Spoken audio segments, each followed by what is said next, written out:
Okay, this is the second part of that. I just played Autumn Leaves. Now I'm going to try to explain how I approach the chords. So what I'm using for my kind of organizing or controlling, or where I want to pull from for extra changes, the different areas outside of what the actual tune implies, is I'm going to pull from subs. Or sub could be the first step. If I take, for example, 2, 5, 1, and G, that's the first part of this. If we call it E minor, you could call it flat 3. But for now, we're just calling it 2, 5, 1 for simplicity. So the sub of this, right? And the way you get that sub is just, there's the 5 chord. If you take the F sharp or the C, the 3rd and the 7th, invert it, turn it over, take the C and put it on the bottom.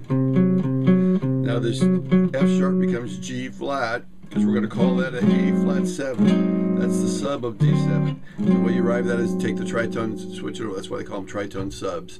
And a lot of guys just think of it as tritone moving to the bass, but that's good enough. But what actually happens is you turn the tritone over. That's how you get another sub. Anyway, so 2, 5, 1 becomes 2, flat 2, or sub 5, 1. So the way I'm pulling changes for this way is I take this sub chord, which implies Lydian flat 7, or at least I'm going to make it imply that right now. There's other options, but I'm going to make it imply Lydian flat 7. Well, it's E flat melodic minor, right? The 4th degree is of that. So I'm going to take that sub and pull from this sub, and now go back to the D. But now, because I changed a few notes, I'm calling this alter, because I'm playing off E flat melodic minor.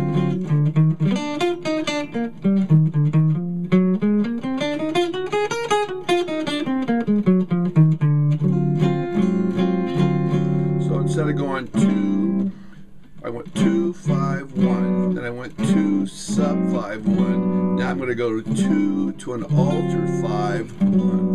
That's kind of my process of how I get this altered chord. I don't really use flat 9s because it implies harmonic minor too much, but so I play sharp 9s.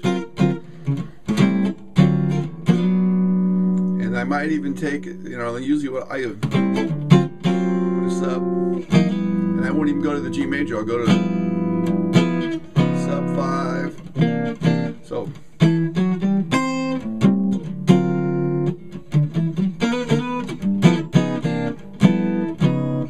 I could sub 5. That's the straight edge. Major, 7th, major, 6 9. I play 6 9. It camouflages what kind of 7th you have there. But I can go.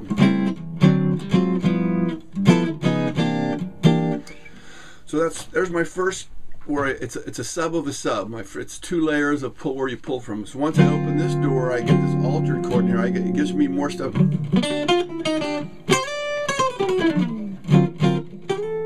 It gives you different stuff to pull from it. Sharp 9s open the door for blue notes incredibly easy, and that's why I can get away doing that. If I just do it, gets pretty hokey. But anyway, so the next way where I'd pull from, the rest is pretty straight. So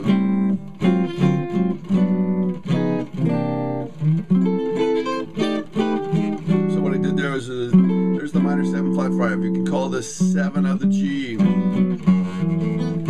So locate 2, 5, 1. This whole tune is just kind of a series of 2 versions of a 2, 5, 1, right? We're in the key of G major, 2, 5, 1, or we modulate to the relative minor, or E minor, excuse me, and then 2, 5, 1. That's basically the whole tune. But anyway, what I'm going to do is take this F sharp minor 7 flat 5. Instead of calling it Locrian, I'm going to pull from the 7th degree of melodic minor G.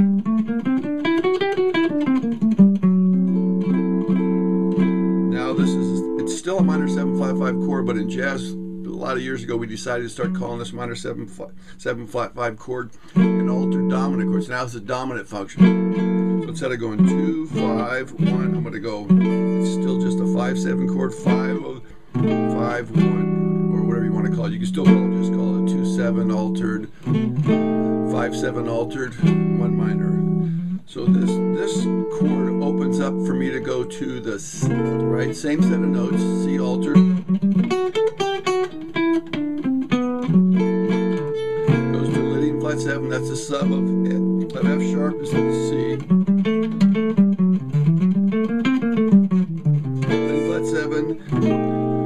going 2, 5, 1. Now I'm going to go, you can think of it as flat 6 or it's a sub 5 of, there's different ways to approach it, but the way I came from it is I took the 2 modal interchange, the melodic minor, and then used the sub of that.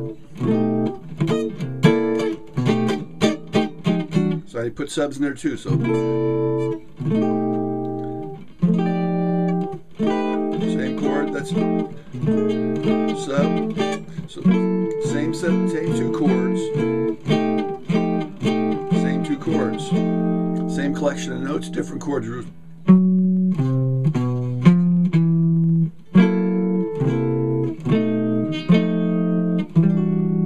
That's the way I approach a lot of things. That's where I pull my reharms. You can add the 2 5s to any of those you want. If I'm going to ultra, now I'm going to go to this one.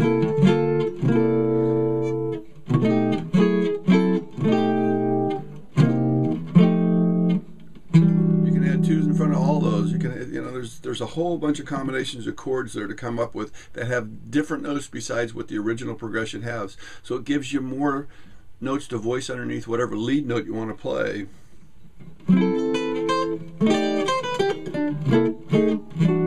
It gives you more opportunities to play, and I'm using the same method of pulling all my all the changes outside of what the basic analysis of the tune implies.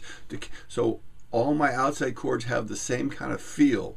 You can do it on paper and it looks nice too, but it also feels the same when I pull everything. So everything still has the same musical feel when you're playing.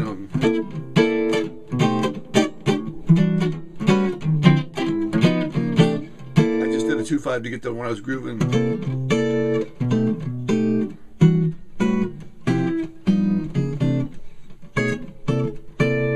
I can take it up off. Same thing. Sub 5, right? E minor. It gives me that lead line, which I like.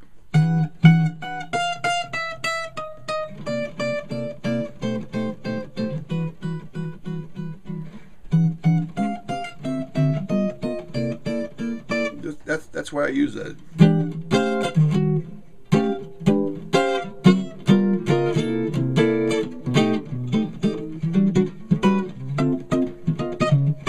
That's sub 5, right? So it gives me sources to pull a lot of different chords from, and I can use it wherever I want. It gives me a thread harmonically to do. I mean, I can rhythmically put it together by whatever I do rhythmically, and it gives me a harmonic source that also, when you use rhythms, you usually try to set up accent patterns so they tie together, right? You either have a 2-bar phrase, 4-bar phrase, 8-bar phrase. It's usually something back and forth or something that repeats. So now I have a harmonic system I can do that with. That's what makes things groove, is the more things you tie together that way. And I can use my lead lines, the melodic lines, the same way. I have rhythm and harmony now that are tied, so I use my lines and create these lines that kind of work with each other. They follow similar patterns. And it's a different way to help tie things together rather than just playing the straight O chords or whatever you think sounds good. Anyway, I hope it helps.